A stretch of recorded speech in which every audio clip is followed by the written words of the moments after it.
Hold on to your butt. Welcome to episode 38 of the Civil War Breakfast Club. I'm your co-host, Mary. No, we don't. But just thank you for taking the time to do that. And just to you, Darren, for being, I know. But I'm positive he can spell better than me. And he knows how to utilize my employee discount at the DQ, as he showed this past weekend on social media. Nothing better than half price Blizzard, Mary. I'll tell you that right now. It looked kind of like my half-assed intro. Oh yeah, that was spelled better than you. Okay, where the hell that came from? But well, hey, just whatever. On Twitter, hey. Just something on Twitter today, as well as I was going to make reference to you being a New Englander and a certain type of word for them. But awesome. Decided, yeah, exactly, awesome. That's okay. We'll go with that. Hey, we'll have fun with that anyway. So, how are you? What's going on? How are things? Since we last talked on the live on Saturday? Good. How are you doing? Living the dream. It's been a good couple of days. We had a good live. Get to talk a little Chancellorsville this week and next week. We're going to leave everyone with that cliffhanger on this one. Well, I'm sure they've guessed what the cliffhanger is going to be. Mm-hmm. But what they don't know is what they don't know yet is what we're drinking. Oh, good segue. Like that? Pitcher. You go first, as always, because, you know. Well, I am drinking Double Lunatic Fridge, which is a double IPA from Toboggan Brewery out of London, Ontario, which I didn't think I would be able to have that again until everything opened back up. But one of the local lickbos in my county sells it, so I've been going there to get it. And I'm drinking it out of my John Reynolds mug, because that's the closest thing I had to anybody who was at Chancellorsville today. Okay, well, not bad. Well, nice done. I'm drinking a German beer called Flotzengringer, I guess. How the hell it looks? That's what it looks like to me. Very I'm nice. drinking it because it's a German beer, because the 11th core. I don't know if you heard, but Howard was this one there, so we'll talk about that. And I'm drinking it out of our company mug, our Civil War Breakfast Club mug. Very nice. Because I don't have anything for Chancellorsville either. I need to go to Chancellorsville soon and get myself a mug. You do? I think I will. I think I'll do that pretty soon. So anyway, looking forward to talking this one for a while. This is one of the big battles. One of the battles that we have a whole bunch of soldiers. Pretty much, if you're into the summer of 1863, I think it was a Bryan Adams song, I think. But Summer of 69. Same thing, close. But you have the reference to the Canadian singer, by the way. There you go. Another short Canadian, by the way. But this is where a lot of the people in the summer of 63 start coming out that we're going to see in Gettysburg a few months later. Yep. So we'll start to see that core structure grow a little bit. We're going to see a lot of those familiar names. But this is a good one. This one we're going to have a lot of fun talking about. It really is for the Union, it is a roller coaster, as they say, as they started very, very low in the winter, got very, very high, and got very, very low again. But we're going to do half of the battle tonight, and we're going to talk about some different things. So I think what we should probably do is, again, we should take Cher's advice again, and let's go. If I could turn back time. So as I was saying, we'll just edit that out, my singing. Oh, God, windows my neighbor have broken. But we'll go back to we talked about the episode a few months ago. We talked about Ambrose Burnside and his mud march post Fredericksburg. We're going to kind of take real quick some highlights from that as it sets up into this, because it's important to set up this battle with where we finished off that last time. So Chancellorsville is in Spotsylvania County. We'll get to that here in a little bit. But going back to the winter of 62, post-Battle of Fredericksburg, the armies find themselves after the battle on both sides of the Rappahannock River. Things are quieting down. They're having fun with each other. They're taunting each other. They're playing music. They're taking requests, believe it or not. Hopefully they're not playing musical chairs. No, but they're playing songs like Home Sweet Home, which Motley Crue, I guess, did that song back then. The conditions are really, really bad. It was cold. Both armies were dealing with the cold. They were hungry. The clothes were all torn up with Lee and had fun, especially Jackson. And you got to give this was their high moment. Now, we're going to that really bad Battle of Fredericksburg where they got pantsed, one-sided as ever you're going to find. It's cold out. You're getting soldiers, about upwards in some cases of 10,000 per day are getting sick. 2,000 per day are deserting. You're having enlistments expiring and they're not signing up again. They want nothing to do with this army. So January 21st of 1863, this is the infamous Mud March we talked about. With Ambrose Burnside, he's going to get stuck in the mud. He's going to fall back to camp. I will refer to you to our previous episode for all the details. So looking at you, Mary, because you look like what you're talking about here. Also, Lincoln is having a really crappy time as well. So he's having this really bad 62, starts off a really bad 63. He's got the Congress. He's got the Copperheads. They're all over his ass because they want results. They're putting up the money and the soldiers for this war, and they're getting nothing back for it. All The they're only getting good is thing he has going into 63 is the victory at Stones River, and then right. signing the Emancipation as well. Like those two things, but still, there's a lot overshadowing the good that has happened. Well, he's having a real tough time in the East, and they're closer to D.C. Fredericksburg is about an hour from Washington. And so for the fifth time, he is going to reach into his bag of generals and pull out a new one. And he's going to find himself Joseph Hooker. And we're going to talk a lot about him. Good Massachusetts man, another arrogant Massachusetts guy. Was another story. I think New England might have produced some of the best of the Civil War. Who knows? But he's a point going into that third day. They're still feeling good. They're still feeling really, really good. And the plan's different than what 1814, November 13th, in Hadley, Mass. Good Mass boy. He's the grandson of an American Revolutionary War captain. West Point class of 1837, right in the middle, right in 29th out of 50. Graduates with the great Braxton Bragg. Do you know where Braxton Bragg graduated in that class, Mary? He was pretty high up when he graduated, wasn't he? Was he? He was number 5. Old Braxy was number 5. Graduated with John C. Pemberton. We'll talk about pretty soon. John Sedgwick, who was part of this battle. William French, they were all in this class. He ends up graduating, finds himself in Mexico under Zachary Taylor, who's in every episode apparently, and Winfield Scott. He gets brevetted for gallantry at the Battle of Chapultepec and Monterey. All the ladies, Mary, love old Joe Hooker. They call him the handsome captain.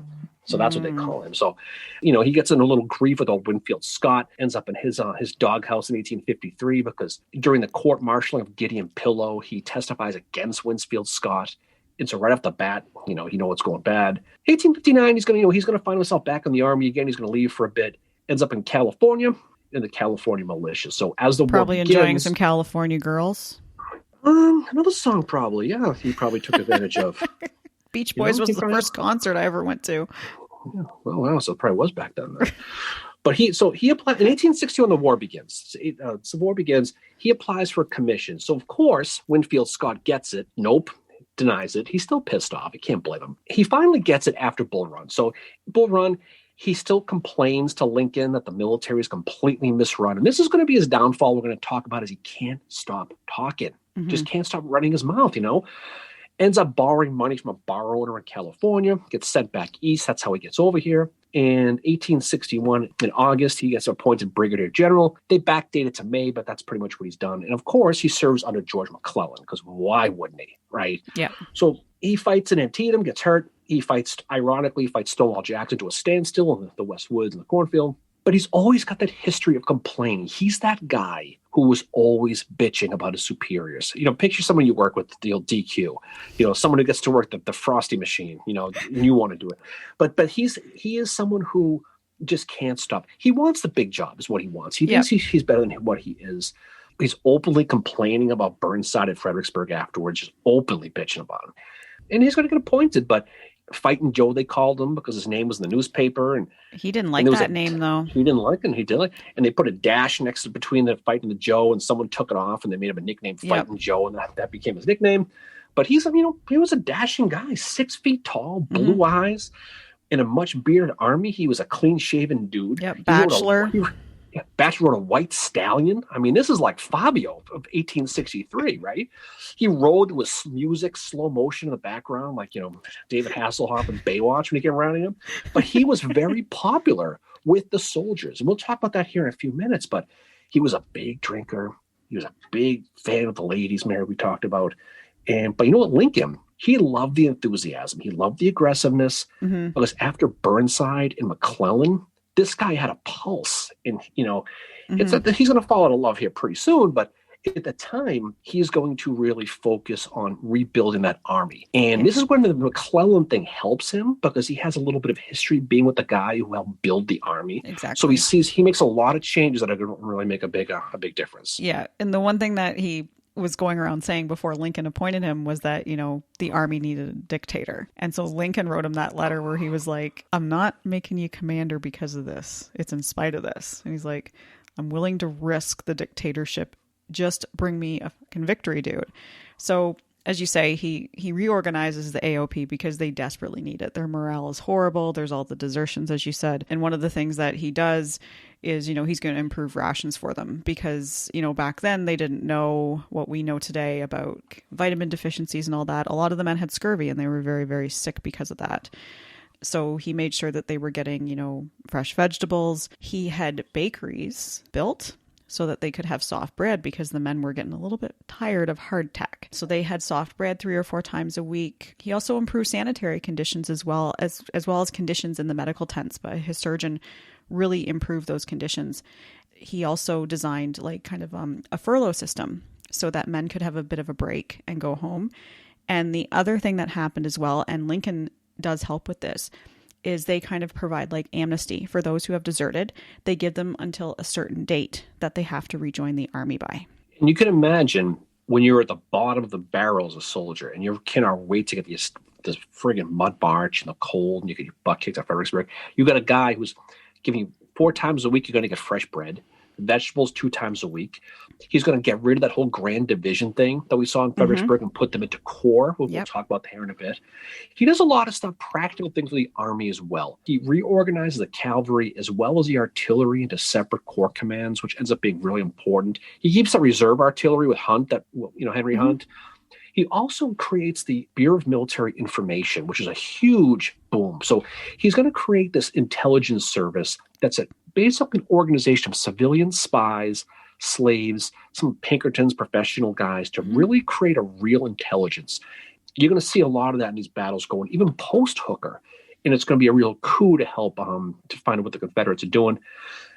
He reorganized the quartermaster, to your point, in the medical supplies. In a nutshell, he's going to get his men fed and he's going to get them clothed. And that's going to be a big, big deal. And the morale, too, as well. Like the corps. And the other thing, too, he does is the corps badges, the insignia. So they have something to rally around, which he takes. Actually, it was originally Kearny who did it, but Kearny is not around anymore. Dan Butterfield, who gets the idea, assign them to each corps that they will all have a symbol. So that's where you get, that's why the 11th Corps is the crescent moon, because of that. You look at the complete night and day these soldiers went through. So you went from being told to hunt for your own food sometimes, having no shoes.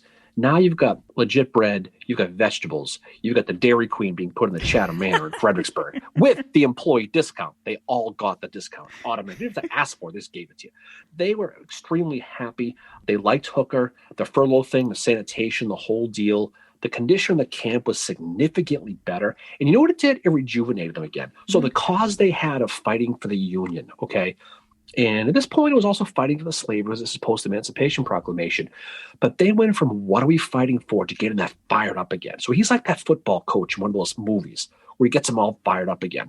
And that's important because on the Confederate side, even though the Rebs are having the same crappy experience with the shoes and the food, they didn't get the discount at the DQ. They paid full price when they went. Exactly. But they had a high morale anyway. They were riding high because of the victories with Fredericksburg. And they had a lot of faith in Lee. So even though the supplies weren't that good and they didn't have the things that the North was going to be getting up, they knew about it, but they were still riding high. So even though they were cold, had the same experiences in that really cold winter of 1862 and early 1863. Their moods were pretty good. And they were all happy to see the spring come. That's for damn sure. Yeah, their morale was good too. But they also had, a man there like Stonewall Jackson. He's somebody that the troops on the Confederate side can rally around as well. And yeah, like you said, they're riding high off that Fredericksburg victory completely. Well, Hooker, he's aggressive, but now he knows his army's ready. I mean, he's got them motivated. He's got them fed. I mean, he's holding quartermasters responsible if they didn't deliver the stuff they promised. So the troops are ready to go. He knows the Rebs are entrenched on a 50-mile spread up that Rappahannock River that was still centered in Fredericksburg. So he knows his plan. He has to get them out of that river entrenchment. See, that's his plan. April 13th, he has an original plan where he's going to use George Stoneman's 10,000-man cavalry, try to get behind Lee a little bit, try to send a raiding party to Richmond to force Lee to retreat. They're going to start it, and it's going to pour, and the whole thing's going to blow up. So Lincoln has that quote. He finds out about it, and he goes, my God, he's failed already. But then they regroup a little bit, and he comes up with a new plan. So he's going to have a 3-pronged attack is what he's going to do.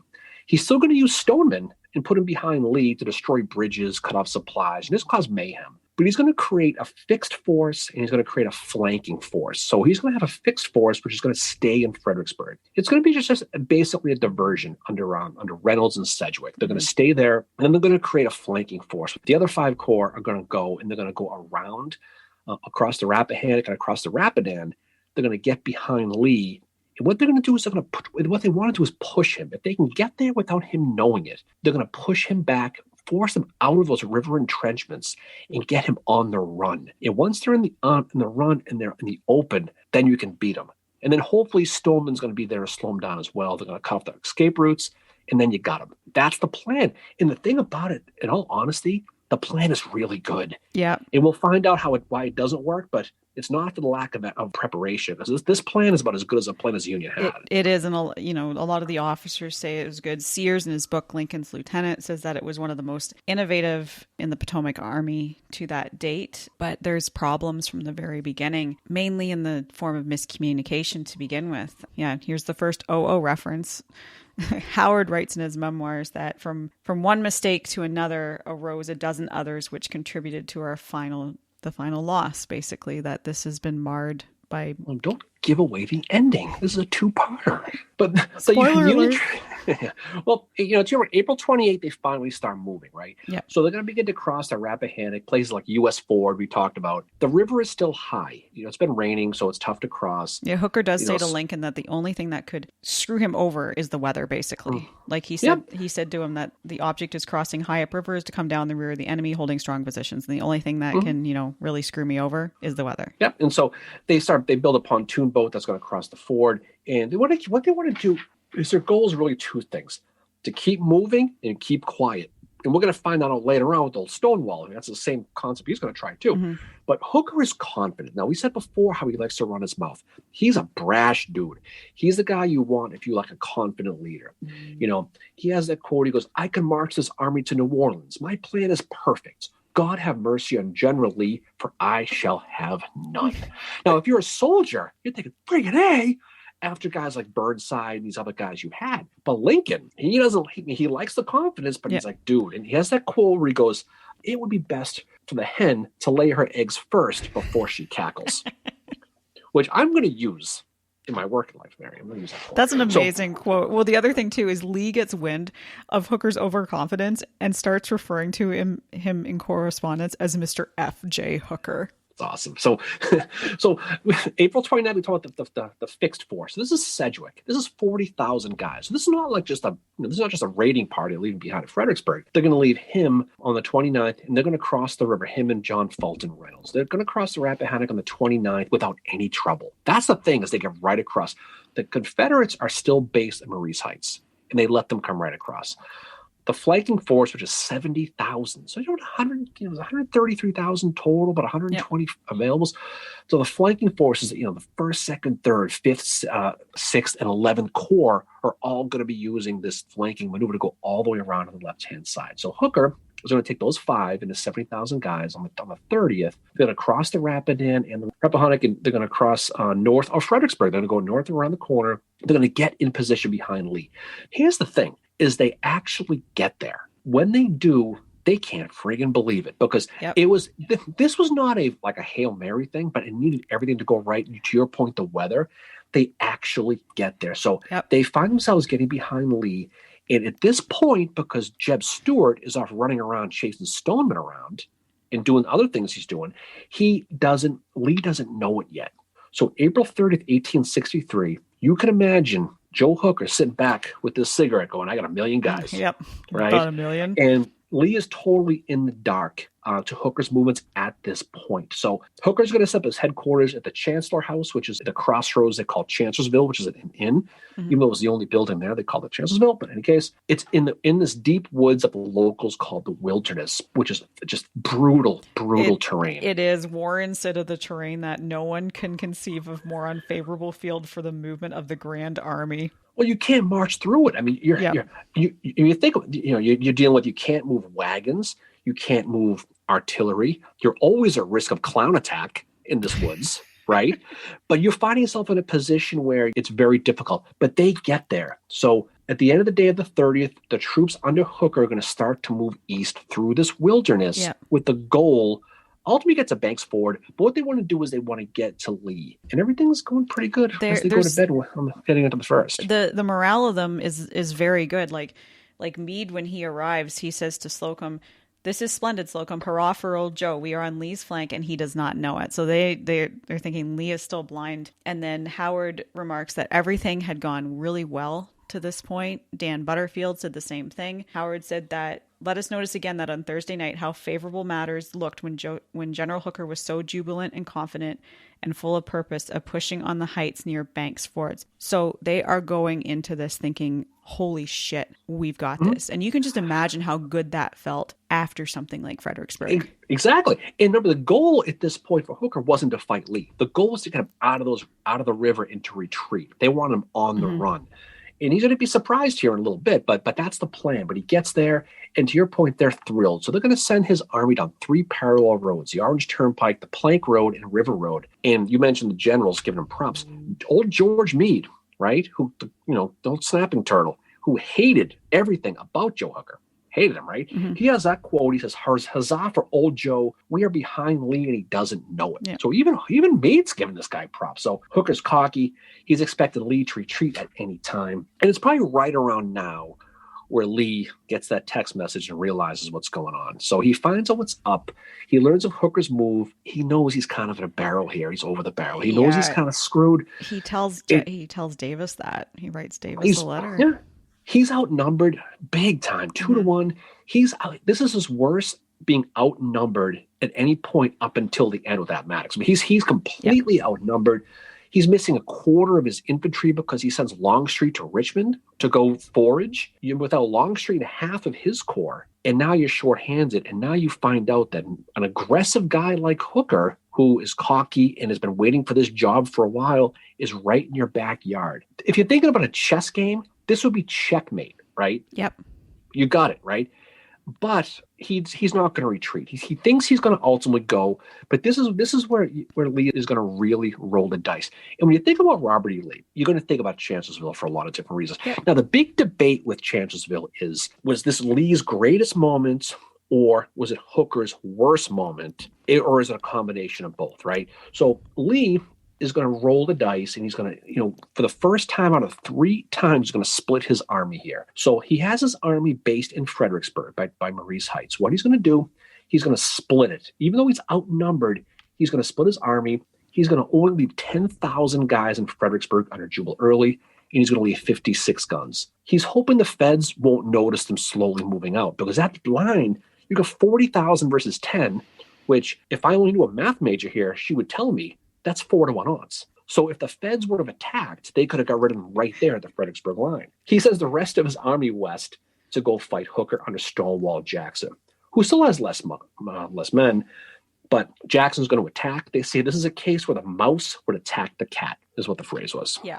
Going into this, Lee is very scattered, and he's taking a huge risk with what he's doing. And he tells Jeff Davis that. He says of the Union, their intention, I presume, is to turn our left and probably get into our rear. That sounds really pleasant. That's got poor Savannah written all over it right there. Get into our rear. Tough time. Geez, she's having a tough time in the Eastern Theater apparently too. Yeah, and that's why there's an E in the podcast. And so Lee says our scattered condition favors their operations, which, as you said, he's taking a huge risk now, and he's going to hope that the Union doesn't notice that he's on the move as well. So he puts Stonewall Jackson. Let's talk real quick about old TJ. We haven't really spent a lot of time talking about Jackson. We talk about him in Kernstown a little bit. So a little background on him. He's born January 21st, 1824 in Clarksburg, Virginia, although the town of Parkersburg, Virginia claims him. There's a sign that says he was born there. They don't really know. He's a descendant of Irish immigrants. He's the son of Jonathan Jackson and Julia Beckworth of Virginia. He's the 3rd child. Jonathan, his father, is going to die when he's 2 years old, and Julia's going to remarry an attorney named Blake Wooden, who hates stepchildren. So that's not a good thing right there. So Thomas is going to end up going to get sent off to live with his uncle, a guy named Cummings Jackson, in present-day West Virginia. His uncle is very strict with Jackson. He's a hardcore slave owner.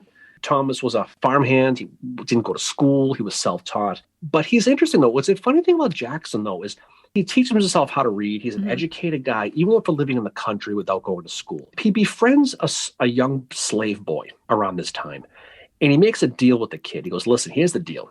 If you get me a bunch of pine knots for this damn wood, I'm going to teach you how to read. because he doesn't want to go get his own thing because he wants to read by the fire. He sends this kid. The kid does it. He teaches him how to read. You know what the kid does when he learns how to read? He leaves and goes to freaking Canada.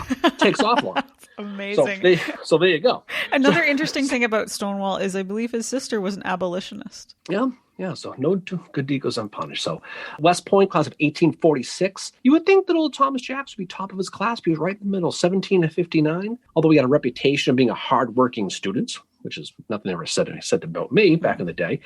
But he was a classmate of guys like Darius Couch, who was in this battle, George McClellan, George Pickett, who graduated dead last, as we know, and of course the great Cadmus Wilcox. Goes off to Mexico, becomes a first lieutenant, fights at Chapultepec in Mexico City, where he meets Robert E. Lee Mary for the first time. Talked about Lee before. He's a Confederate guy. It's interesting, at Chapultepec, he refuses an order from his superior to retreat. Doesn't do it, right? And he ultimately stays, and he ends up being right, and they win the battle. And I always think about Kernstown with this, about how pissed he got when they retreated with old Richard Garnett. And I think he was built to fight, never retreat. That was what was in his DNA. And after that, he ends up going to teach at VMI, and he's a professor of natural and experimental philosophy, whatever the heck that means. And he's not very popular. He's, you know what they called him? The students called him? They called him Tom Fool. Yeah, Tom Fool. Tom Fool. But he's also the instructor of artillery. Religious fella, admittedly. He says, my religious beliefs taught me to feel as safe in battle as in bed, which I always thought was interesting because he was shot in battle and died in bed. But that's okay. It is what it is. I could make more jokes about that, but I won't. So leave that alone. I can't embarrass the children. So 1861, Virginia's going to secede. God. And so Jackson is going to be assigned by the governor of Virginia, a guy named John Letcher, to hold commands at Harper's Ferry. That's going to be his first assignment. We've talked about that before. He's going to command the 2nd, 4th, 5th, 27th, and 33rd Virginia, which is ultimately be the Stonewall Brigade down the road. Talked before about, the First Manassas and standing like a stone wall by General Begas on the nickname. We're not going to go into the whole background of all that again. But needless to say, he has a reputation of being aggressive, being audacious at this point, and someone who's going to ultimately going to fight. So, and very he would be considered a little bit, he's very eccentric. So, exactly. So we go from Bull Run. We're going to jump on the DeLorean and jump ahead back to Chancellorsville. So we get back here again. May 1st, Hooker is sitting here in Chancellorsville, his place. Yeah. The last thing he expects, is a rebel attack, because he figures, okay, we're behind them.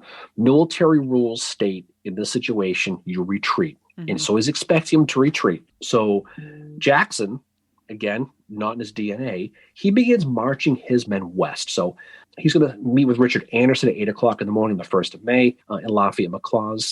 They're going to meet at that Zoyan Church in Plank Road.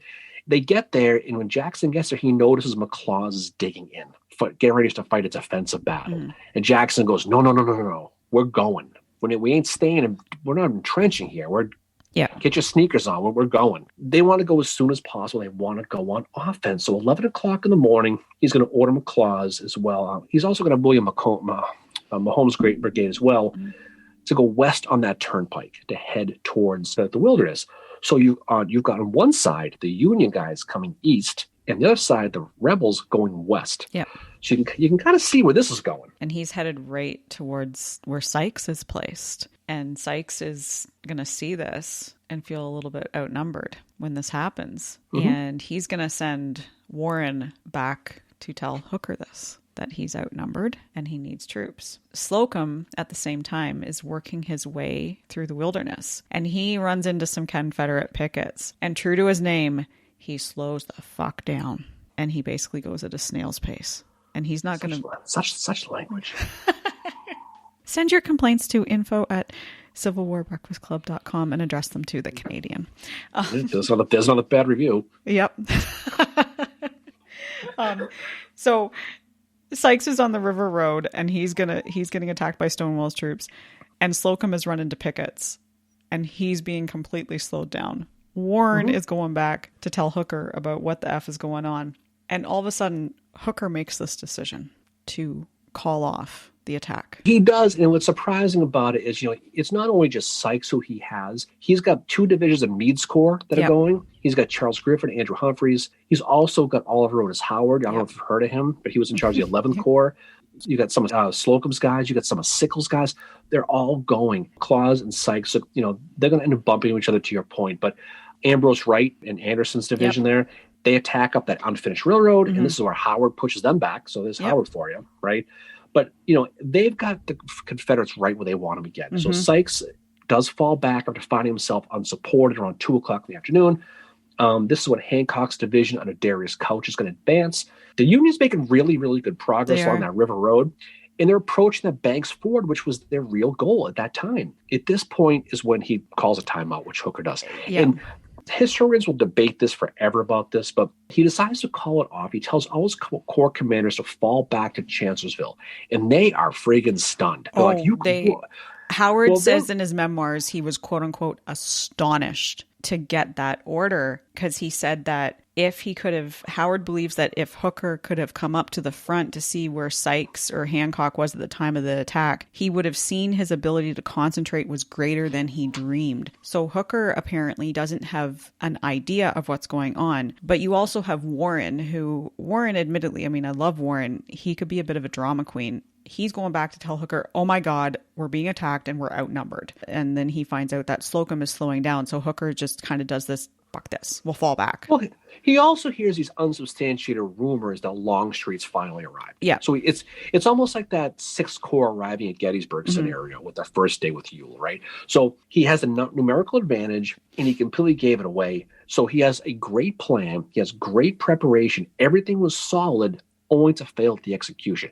It's like you finally make it home after a long walk. You get to that front door and you realize you forgot your freaking keys, right? Yeah. That's kind of what it is. So the reality is Hooker was probably intimidated by Lee and lost his nerve, where he it's like when you're going up against a really good opponent and you're beaten on psychologically on day one. That's probably what it was. He probably felt, this is maybe too good to be true. I'm getting reports from Warren. There's this rumor that Longstreet's here. So you can see, but he loses his aggressiveness. And this is that quote he comes where he says that Joe Hooker lost confidence in Joe Hooker, right? Yep. But the thing what's amazing about it, though, is even with this, he's still cocky. So he tells Darius Couch, I have Lee right where I want him. Certain destruction awaits him. In Couch, he'll say later on after that meeting, he says, I left that meeting with the impression that my commanding general was a whipped man. Yeah, they're not happy about it. And you think about it, imagine that you're like Meade or Howard or Sykes or any of these guys that have been meeting with Hooker the day before, and you've got all this confidence. You feel like, my God, we've got them. We have this. And you've come through that whole we can finally pay back for Fredericksburg. Howard said, as I said, he got the order. He was astonished, but he also says that it gave our whole army the impression of a check. So back to your chess reference earlier, the army felt this was the check kind of thing. A failure, a defeat. It was a sudden change from a vigorous offensive to a defensive into a position not good at all to resist a front attack, and one easily turned. So Howard says that he knew it, and it's funny, Howard knows at that point they're falling back to a position that is not good. I think in Hooker's mind, though, is he saw this Confederate force coming, and he remembers what happened at Fredericksburg, but I think he wonders, look, I've got this really, really good defensive position in this hellish thicket of this friggin' woods. Mm-hmm. I can probably maybe fight a defensive battle here. Maybe this is the way to go. So maybe he had to change the plan. Now I'm just spitballing. I mean, there's no excuse for what Hooker did because he completely blew it. But he does have a pretty good line, though. His defensive line is strong if Lee attacked. The terrain was brutal. Like we said before, you can't get the artillery and wagons through there. No. At least that's what he thought. Now, Lee sees this defensive position, and he still wants to attack him anyway. He feels he's got him on the run. And he's aggressive by nature, too, but he's got Jackson, right? Mm-hmm. So he's going to send Jeb Stuart's cavalry around to reconnoiter the Union position, especially on the Union right, to see what's up. So the Union left and the center are strong. Couch and Slocum have built that sort of semicircle right in the front with Meade to their left, and then Sickles is in reserve on Hazel Grove right behind. But Howard's going to be on the right. And so we'll talk about how his position was. But May 1st, on the night of May 1st, Hooker's going to be digging in. And like I said, where those guys are going to be. Howard's on the far left. Lee knew Stoneman's cavalry was coming. He didn't know where they were, but he knew they were. So he knew the time was running out. He knew that if he was going to attack, it had to be the next day in his mind. So Stuart's going to return from his recon. And he's going to be on time, shockingly. He actually shows up. Oh, there you go, right? There's no time. So he reports the Union right flank under Howard is in the air. So what that means, it's not supported by anything. It's not supported. It's not anchored by a river or a mountain. It's just there in the woods. Yeah, and if you look at any battle map of it, you can totally see how that, like, how bad of a position it was.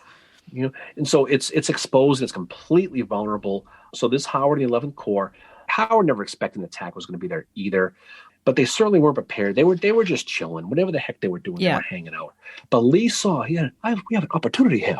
Yep. He saw that was going to be the case. So he meets with Jackson for the last time in this night, too. He does. He meets with Jackson last night, the night of May 1st, and they're going to formulate their plan. They have to decide, okay, how the hell are we going to move a bunch of a large number of troops around the Union right in one day without being seen? Invisibility cloaks have not been invented yet, so they had to find a way to do it. So Jackson, earlier in the day, he sent their map maker, whatever the heck that phrase is. Cartographer. He found whatever that guy is. They got one. They sent him to go meet with some locals in the town to find if there's an area on the Union right that they can get down. And he returns with a hand-drawn map showing a bunch of back roads. It's going around all the way to Hooker's right flank. There's one spot that you can be exposed. There's the trees. There's a tree gap, and Hazel Grove's right there, but that's good enough. They're going to have to figure that out. But overnight, Lee and Jackson are going to be sitting on the campfire, probably doing some whittling, Mary. Jackson tells Lee, here's what I want to do. I want to take everybody I got. I want to friggin' go for it. Let's just friggin' do it, right? And Lee, he's like, okay, well, you're going to take 2/3 of this entire army? That's a huge gamble. But they're like, yeah, let's do it. So he leaves Lee with just 15,000 guys to defend him. Here's the thing, right? You've got probably 60,000 people in your front at this point, right? Because Howard's going to be in the back. You want to talk about numerical odds. This is going to be the second time he's going to split his army. And he's going to leave himself personally exposed, dare I say recklessly exposed, Mary, in front of Hooker's guys here. So this is a point where Lee is really, really, really gambling. Jackson's going to be exposed as well on his march. The roads that they go down, they're not even really roads. They're like paths. So you're going to figure maybe like 15 feet wide. There's not a lot. You're going to carry 100 pieces of artillery. You're going to carry a bunch of guys, right? And you're going to send them down that path. Now, it's going to go on and on and on. But Lee's going to risk complete disaster. And this is going to be probably the single greatest gamble in the entire Civil War, right? Yep. I would say realistically speaking. But you know something? Jackson was the perfect guy to do this. And here's the thing. Do you think if Jackson wasn't there, this would have happened? Nope. You know, the biggest question is, what if Jackson was at Gettysburg? My biggest question is, what if Jackson wasn't at Chancellorsville? It wouldn't have, because if Longstreet had been there, he would have been like, I think Longstreet would have hesitated a bit, you know, but someone like Jackson, I think it was just like Lee and Jackson had some, you know, like obviously they're friends and stuff, but. And to Lee's point, does Lee, if it's Longstreet, does Lee let Longstreet do it? Does he put himself in personal trauma? This is where the big what if, Mary. This is the real what if with Jackson. What if he wasn't at Chancellorsville? They caught up with the Confederates. In this case, he was, because he was a perfect guy for the job. So May 2nd, they're going to start around 4 o'clock in the morning. They're going to start. But as usual, they don't start till 8 o'clock in the morning. Then no one starts on time. It's always late, right? So it's going to be 8 o'clock in the morning, and the sun's going to be up at this point. The march, like I mentioned before, there's one spot they're going to be exposed. They're going to be marched on the road, and there's a tree line that's cut real short. There's a gap in the trees. And Hazel Grove is about a mile away to the north, and there's artillery. So the artillery is going to they're going to spot this rebel column, and they're going to start firing artillery. And the troops, was funny to imagine, as the troops reached this gap, they ran. Yep. So they walked, and it was almost like the sprinkler. And it stops going, then you run. That's how it was with the artillery. So it's about 40 yards long, 50 yards long, but that's how long the gap is. Hooker still does not expect the Rebs are going to try this flanking maneuver. He doesn't know. He's pretty confident. And like Howard goes into the day, he writes in his memoirs, he says, the Confederates became jubilant and confident of our final defeat. Hooker in motion was a great lion in their way, but he had decided to lie still, and they, anticipating his fatal spring, would creep upon him and slay him. Now, Hooker, according to Hooker, did expect the Rebs would attack his right flank. And he says he sent a message to Oliver Otis Howard to prepare for an attack. Howard, of course, says he didn't get it. Yeah. And there's that story. Schurz says, well, he did get a message, but I don't know what it It's said. written down. Apparently there is one that is written down in the 11th Corps books that he got. Like, this is definitely a game of, he said, she said kind of thing. Yeah, exactly. But later, see, Hooker at this point, at some point, is going to somewhat convince himself. He's going to say, you know what? No, they're retreating because this is the original plan. If I get here, they have to retreat. That's what the book says, right? So he says, you know what? They're going to be retreating, so I'm not going to worry about it. So this is his original thinking. They're retreating, not flanking. So Dan Sickles, he's there as well. He's holding the Union center, and he sees these troops because he's up there at Hazel Grove. Yeah. He asks Hooker to attack Jackson. Can I please attack him? So Hooker says okay, and Sickles is going to move his line forward, kind of like a mini salient thing. So he's going to move down to a place called Catherine's Furnace, which is a big iron furnace. But they don't do a hell of a lot. They attack, but nothing really happens. It does not stop Jackson. And the funny part about it is they actually catch. They're catching these rebels. They're catching prisoners, and they caught this one guy. The rebel actually told them the entire details of Jackson's plan because he knew it, and he says, "You think you've done a big thing here just now? You all just wait until Jackson gets around your rear." And they all laughed at him. And he's like, okay. All right, whatever. But they're like, okay. So Jackson, he's pushing his guys hard. Jackson, you have that whole, the cavalry, the foot cavalry thing. Yeah. He pushes his guys fast. And this is the same case as well. Now, some of his guys love him. Some of his guys hate him. And that's the always debate we'll talk about here in a little while, what happens to old TJ. But they always liked him in a way because he was aggressive and he protected them. And there was one soldier who said, it's better to sweat than to bleed. That was the phrase they would say. The other thing that benefited Jackson, we talk about weather. We usually talk about weather screwing you. Yeah. This one helps him because it had been raining. Yeah. So whenever these big troops march, there's all that dust that rises, but the rain kept the dust down. Can't so see that. You couldn't see the clouds. So the Rebs are in great position. They're in great spirit, and they're marching exactly where they want to be. Now Jackson's focused. He's determined, and he has to march his guys. And this people don't give him a lot of credit for this. He has to march his guys 12 miles and then fight that same day. So you're not fighting and then resting and then fighting that. You're fighting. So he's posting guards along all the streams so they don't stop and drink water and fill up their canteens. Go. So he says, you can't fill it up. You have to keep moving. So they're moving their guys. About 3:00 on the 2nd, that vanguard of the rebel army starts to arrive at their target place up at the Orange Turnpike near the Wilderness Tavern. Yeah. This is their launching ground. Now they're just west of Howard. And the thing about it is, they're not far away. By 5:00, the full corps is there. They're all right there. So poor OO, he's sitting there. He's been warned by Von Gilsa. Von Gilsa has come to tell him, I think they're coming. And Howard just says to him, no, they're not. They're not. Like, there's no way. The other thing too that is supposed to be happening is at 9:30 that morning, Hooker had sent Howard a message saying you need to reinforce your line, and Howard's like, no, I'm in a strong position. I've got this. So Hooker sends a telegram to John Reynolds to basically say, dude, you need to boot it, except he has sent that hours before. And Reynolds doesn't get it. And this is the same thing that happens with Sedgwick the day before. Sedgwick, May 1st, has been told to make a demonstration at Fredericksburg at the Confederates that are still there as kind of a distraction. Sedgwick, that telegram arrives really, really late. So again, It's going back to the miscommunication that happens during this battle. So Reynolds does not get that telegram until the morning, and he does not start marching until the afternoon. Hooker is of the impression that Reynolds is going to be there mid-afternoon to reinforce Howard. And that is not the case at all. Now, the 11th Corps we talked about, Howard's relatively new to command of that corps. Yep. 2/3 are German or foreign descent, including a lot of the officers. Now, they're not popular in the army. For one, they're foreign, there's prejudice. They also weren't at the Battle of Fredericksburg. No, right? So there wasn't that brethren, like we got our butts kicked together. So they're kind of there. They've always been kind of the misfit toys of the Army of the Potomac. They're originally they were part of Blanker's division. They've been under for the longest since they became the 11th Corps, or soon after they were under Franz Sigel, and their slogan was "I fight mit Sigel."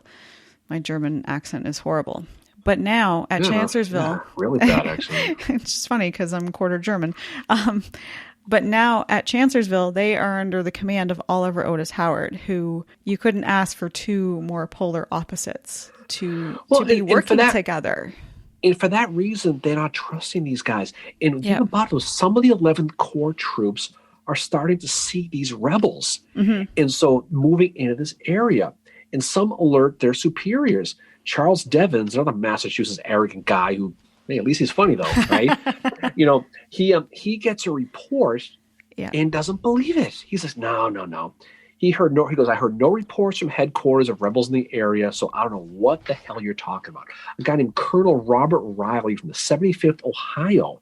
He sees a large number of rebels west and south of his position. He later gets killed in this battle, ironically. He went to tell his superiors. He was literally laughed at and told to keep his mouth shut so not to spread false rumors and set up false panic.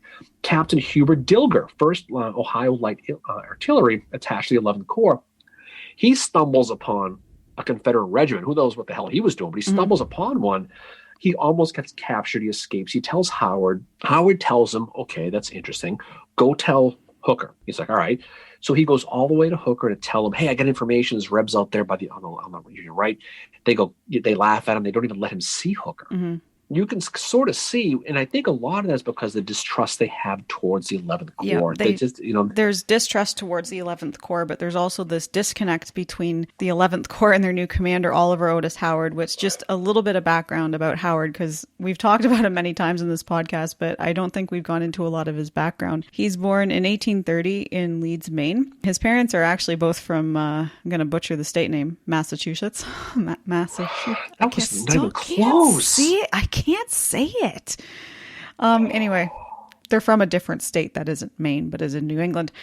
He graduates from Bowdoin College. Also another graduate from there is Chamberlain. At least you pronounced that right. Yeah, at age 19. And then he attends West Point, where he's going to graduate 4th in his class in 1854, which I don't know if a lot of people know that Oliver Otis Howard graduated that high, but he did. So after graduating, he marries Elizabeth Ann Waite. They will have 7 children. He goes down to Florida to fight in the Seminole Wars. And it's during this time that he discovers evangelical Christianity. And it's also at this time that he starts to wonder, oh, maybe I should be a minister, which his wife is like, no, fuck that. I don't want you to do that kind of thing. In 1857, he becomes a professor of mathematics. Imagine that. My favorite general is a mathematics professor at West Point, but he's also going to give weekly lectures about Christianity. And he eventually will lead the Sunday school there for the faculty that have children. He will lead a Sunday school for them. And he's also going to speak about the ideal Christian soldier. And he's going to speak to a group led by E.P. Alexander is going to be part of that group. So there's our E.P. reference. So with the secession crisis and the firing upon Fort Sumter, Howard feels that this is actually the sign that he's been looking for from God to continue as a soldier and not join the ministry, which I'm sure his wife was like, thank God, And Howard once said to his soldiers, and this is probably why he's not very popular, there are 2 things I hate. The one is drunkenness and the other is profanity. Maybe he was the one that left the review of the podcast. So he's going to fight in many of the major battles in the Civil War. Bull Run, 7 Pines, which is where he loses his right arm. He's at Antietam, Chancellorsville, Gettysburg. After this, he goes to the Western Theater, where he's going to fight Chattanooga, Atlanta, on the March to Sea in the Carolinas. And after the Civil War, he will lead up the Freedmen's Bureau. But where we are with Howard right now is at Chancellorsville. He's only been in command of the 11th Corps for just a few months at this time. The reason he has come into command is because Sickles got command of the 3rd Corps, and Howard was like, I think I'm a bit higher ranking. Hooker, I need command. Franz Sigel had left the 11th Corps because Franz Sigel was kind of arrogant, and he was like, I want more troops. And they were like, no, we're not going to give you more troops because you're actually a really shitty commander. But his troops loved him because, again, the German culture, right? There was just something about them that they loved about Sigel, the I fight Smith Sigel. So Howard is not exactly fitting in well with this 11th Corps, the 11th Corps overall does not fit in very well with the Army of the Potomac. And that's another thing to remember, that what happens to them here, they are going into it with a not good reputation. So before Howard, they don't have a good reputation. They don't get their bad reputation with Howard. They had it going into it. And so they've got a lot to prove at this point. They do. And that reputation is going to continue through it. So, 5 p.m., the Rebs are ready to attack, right? So Jackson, he sees the opportunity. So he what he does not want to do is, we see like a lot of these other battles, like we saw piecemeal guy with like Braxton Bragg over at Shiloh. He wants to attack full on. He does not do this piecemeal thing. He's going to take Robert Rhodes' 4 brigades out of D.H. Hill, told to advance and not stop for any reason. No way, just keep going. He wants complete silence. They basically spread out and move in the tough terrain. Just picture those woods, because they're really tough terrain, obviously. He's going to have 3 battle lines, 2 miles long each, and they're about a half a mile from Howard's End. There's a movie about that, I think. There is Howard's End. There was. But the 11th Corps, when this is going on, they're sitting around. They're not ready for a fight. They're doing some cooking. Their arms are stacked. They're playing Twister. They're not doing really anything. They're not suspecting a thing with this going on. Nope. So you can imagine. So around 5:15 or so, Jackson asked Rhodes, "Are you ready?" And Rhodes just kind of nods. And Jackson just calmly says, "Then you may go forward." Yep. Okay. Yep. Pretty cool, right? And Howard said that, like, all of a sudden, they hit von Gilsa first. And von Gilsa just takes off. And keep in mind, von Gilsa is the one that's been going to say to Howard, "Dude, I think they're going to attack." Von Gilsa he breaks and runs, basically. And Howard said that the bursting of thousands of Confederates through the almost impenetrable thickets, because Howard has believed there's no way in hell that anybody is going to attack with the train. He was just going off that. And he said, the wilder, noisier conflict which ensued, it was a terrible gale. The rush, the rattle, the quick lightning points at once, the road redoubled echoes through the forest, the panic, the dead and dying in sight. No pen or picture can capture what happened.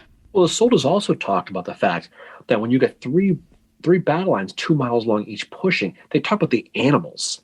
Yep. Because they were pushing the animals, right?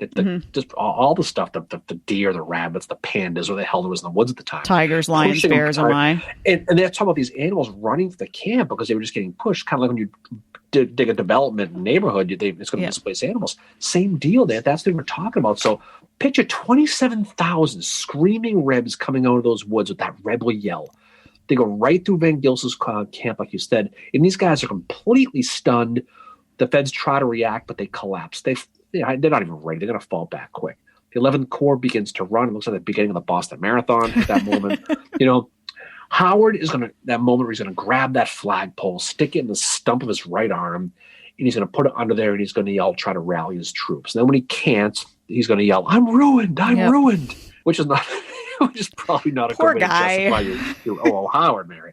Hooker, meanwhile, sitting at his headquarters, and he first learns about the attack when he looks out the window and sees troops running through the front yard. Yep. Right? It's kind of like Rosecrans at Chickamauga when he's like, "Oh, who's that?" And so they're stunned, like, what the hell? This is how he finds out. And like so many times, what saves the Union in this case is the sun goes down. Yeah. And the Rebs run out of daylight. So the night is going to fall and slow this attack. And it's really the only thing that's going to sputter the Confederate attack. But the problem is Stonewall Jackson is still got his blood flowing.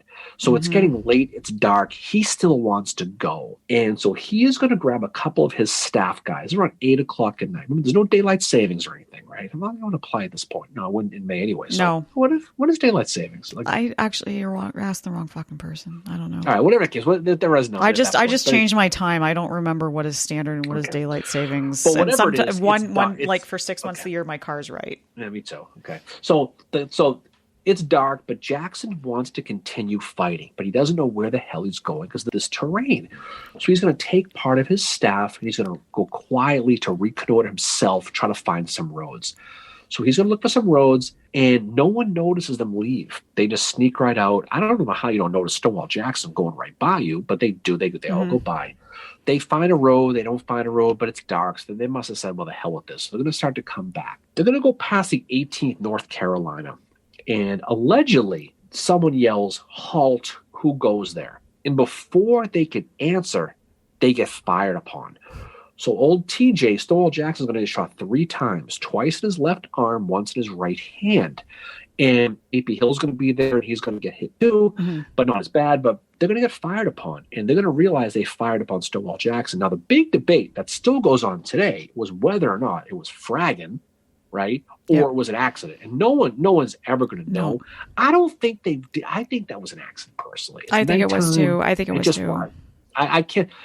We had some fun with it on Twitter. We did. About that. Yeah, we did. Yeah. But I think I'm going to chalk up to an actual accident. Yeah. So are you actually? Actually, But so Jackson's going to be taken back. He's going to lose his left arm. Yeah. And there's that quote that Lee says, Jackson lost his left arm. I lost my right arm. The interesting thing about this is the doctor who cuts off his arm, they throw it in the pile with the rest of the arms. He says, that's Stonewall Jackson's friggin' arm. Okay, first of all, he's like, I can put it on eBay. No, he doesn't say that. But what he says is, I need to give this a Christian burial, right? So the doctor is going to actually take the arm out of the pile, and he's going to bury it. And you can still go visit it today. It's still there. It's crazy. Although there's some stories. It was dug up, though. Someone came and got it at one point. There's a long story about that. But allegedly his arm is still there. And there's a monument at Chancellorsville. You can go see it. He's going to lose his arm. We'll talk about what's going to happen with old Stonewall Jackson when he crosses the river, rests under the shade of the trees here next episode. Yeah. Jeb Stuart is going to ultimately take over, right? Jeb Stuart's a kind of cavalry guy, never taken over infantry ever. Mm-hmm. He's going to get his first shot running the commanding an infantry corps here at Chancellorsville.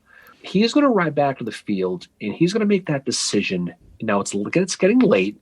He's going to make that decision at that point to call off the attack. He's going to say, it's too dark. We don't know where we're going. We just lost Stonewall Jackson. I'd rather not get shot, So let's shut the night off here. And that's what he's basically doing. And for a lot of people, they think this is where the battle ends. They think that's it. Yep. No. Jackson gets hurt, and that's going to be the end of it. This is really just the beginning of the Battle of Chancellorsville. There's like 2 more days to Chancellorsville. What we're going to do, Mary, is we're going to stop it here. Mm-hmm. So we'll find out what happens to Stonewall Jackson. We don't know. He might still be alive. We don't know. Okay. Yeah. I do have a couple quotes I want to read before we end. Oh, okay. Well, knock yourself out. I'm just going to sit back here in the corner. I did want to not end off, but there was a couple quotes that I wanted to read about just the 11th Corps and what they went through. So Howard will write his wife a week later and say, on last Saturday, Stonewall Jackson attacked my right with a solid column with great fury. Colonel von Gilsa's brigade occupied the point of attack and immediately gave way, broke up, and ran upon the other troops with such momentum that they gave way too. Such a mass of fugitives I haven't seen since the first Battle of Bull Run. I think he's being kind of mean. What do you think? Yeah, I think, you mentioned before about the 11th Corps and the reputation they're going to have with this, and that's going to continue on and on and on. But yeah, but I think the takeaway is with this first couple of days, it's really 2 days, April 30th counts too. The 2 days of the battle was how strong Hooker's plan was, how well he executed it, and how he ballsed out at the end. He just balked, and that's what all his Howard's like. Howard, that quote from Howard where Howard said, had he ridden up and seen Sykes' position, had Hooker actually been there, it would have been even more than what he dreamed of, that they could all see that they finally could have they could have done this. Barlow, actually, he writes to his wife and he said, I've always been down on the Dutch and I do not abate my contempt now, but it is not fair to charge it all on them. Some of the Yankee regiments behaved just as badly, and I think that Hooker's failure this far has been solely from the bad fighting of men. Howard is full of mortification and disgust, and I really pity him. So, Barlow, who does not like the Germans, which sadly, yes, there's a lot of prejudice against the Germans at this time, just like there is against the Irish in America at this time. Even Barlow is saying we can't blame these guys for this. And that's the thing. Howard made mistakes at this battle, and I'm not going to he's my favorite general, but I'm not going to sit here and say he was perfect. He made mistakes. He ignored von Gilsa. He told Hooker he had great positioning on May the 2nd. He said, I'm in a strong position. Hooker believed him, but then Hooker also believed Reynolds was going to come and fortify that position. And Reynolds doesn't show up because he doesn't get the messaging. So there's a lot of things happening, which Howard said, at the beginning of his section on Chancellorsville, everything about this is marred with miscommunication. And that's one thing you have to remember about this battle is there's a lot of miscommunication going on. blame can't rest solely on one person. It can't rest solely on Hooker, and it can't rest solely on Howard for what happens on this day. The other thing, too, that you and I talked about with this battle, Lee and Jackson are brilliant here with what they do. You know, they are brilliant. We've had our fun with Lee and had fun with especially Jackson, and you got to give this was their high moment. Now we'll talk more about this at the post wrap when we finish up the battle next week.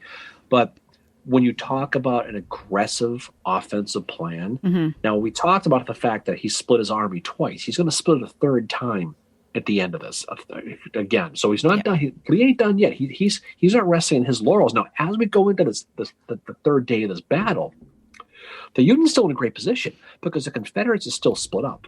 You got Lee, who's going to be to the east, and you're going to have Stuart now, who's commanding Jackson's old corps. They're going to be separated, but with a Hazel Grove right in the middle. Yep. And the first goal is going to be to get together because you can get beat in detail, right? Yep. That's going to be Stuart's first goal the next day is to get back to connect with Lee. And that's going to be a big part of what's going to happen. Now, there are going to be some lessons that are going to be taken away from this from guys like Sickles about leaving a strong position on an artillery platform that are going to come up later probably. But we're going to talk about that. But going into that third day, the Union is still in great position. Despite getting flanked, especially getting pushed back, they are in a great position. So going into that third day, they're still feeling good. They're still feeling really, really good. And the plan's different than what they thought. They're not going to push Lee away, but they still think they can win. They still get the numerical advantage. They're in a great defensive position, and they have the Confederates split in two. They do. And we'll talk about how that's going to happen, what Stuart's going to do to try to connect, how Lee's going to react to this, and more importantly, what's going to happen with Hooker, because something's going to happen with Hooker that's going to take him off the battlefield that's going to be talked about for ages. Yep. And that'll be something that's something that's going to affect this battle as well in future battles and affect his personal future as well as they head off into different campaigns down the road. So that being said, Mary, I think we can leave the boys there for the night. We can. And we can pick them up next week. So as we head off to sleep here, Jeb's sitting there in the west, Robert E. Lee's sitting in the east, Hooker's sitting there in the middle, wondering what happened, but he's still feeling pretty good about himself. Stoneman's coming up, Longstreet's coming up. The Battle of Chancellorsville is still in action and still in play and still up in the air. So we'll find out what happens on our next episode of this. We'll talk about the second half of Chancellorsville. But I think it's a good setup to talk about some of the things and talk about some of the perceptions of these people, like the 11th Corps we talked about, some of the mistakes that Hooker made, and some of the strengths of Lee. So we can debate next time, was this Lee being really, really good, or is he simply taking advantage of Hooker being really, really bad, or is it somewhere in the middle? And that's a good debate too. And so like we said too, like this podcast is all about humanizing them. And I mean, I'm not going to sit here and say again that Howard was perfect in this battle, because he absolutely wasn't. He made mistakes. He really did. So did Hooker. They all did. So did a lot of them. But a lot of it's due to miscommunication, as happens so often and all that. But it's really interesting when you start to dig into this and look at them as humans and look at what a lot of them had to say about it. You know, going into this, they're like, wow, we've got this. We can rally after Fredericksburg. So you can't imagine how they felt when they got that order on May 1st to fall back. They're like, oh, fuck. And at the end of the next episode, one of these two teams we've been talking about is going to have their greatest win of the war, realistically. They are. Right? Yep. And most people know who wins this, of course, obviously. Yep. But what Lee's going to do is he's going to be disappointed because he's going to allow Hooker to escape. But we'll talk about that next time, Mary, so we don't want to give away the surprise. Yep. So if you don't know what happened in Chancellorsville, you have to wait a week and find out. It'll be like the end of that old Batman 60s TV show. Find out what happened. So any final words from you as we head off to get ready to talk about Hazel Grove and talk about the rest of this battle? Well, just shout out to all of our listeners and all of you who join us for our Facebook Live and our roundtables. We really appreciate your support. Thank you, especially to those of you who have left some reviews for us on iTunes as well. We appreciate the feedback quite a bit. It's still bitter.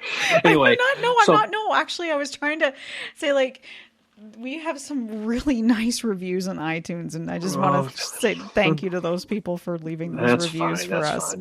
No one cares. We don't care about that. We don't. But just thank you for taking the time to do that. And just to you, Darren, for being, as I say, always the awesome person to do this with. And thank you again for that discount at the Dairy Queen last You're weekend, welcome. Mary. You're Because welcome. nothing better than a half-price present. I might be able to hook you up with some DQ swag, Weeks. No, don't threaten me with a good time. All right. Whoa. Okay. So coming attractions, we have our live again on Saturday. We'll talk about that. Yep. Internet, Mary, notwithstanding technical issues. Hopefully we're on time again this time. And then next week we will go back to Chancellorsville. We'll finish this up and talk about what's really one of the more entertaining and more colorful battles of the American Civil War. So any final words from you there, Fitzgerald? No. How about you? Nothing to say. I think I'm all talked out. I think I'm going to call it a night. All right, me too. So anyway, thank you to everyone for listening. We hope you will join us for our live at 10 o'clock. That's when we always have them on Saturday mornings. My internet connection notwithstanding. Hopefully that doesn't happen this week. Thank you to everybody who understood last week and still joined us for what was a really, really fun time. So anyway, until next time, we hope you all have a great week, and we will see you on the other side. Peace out. See you guys. Bye.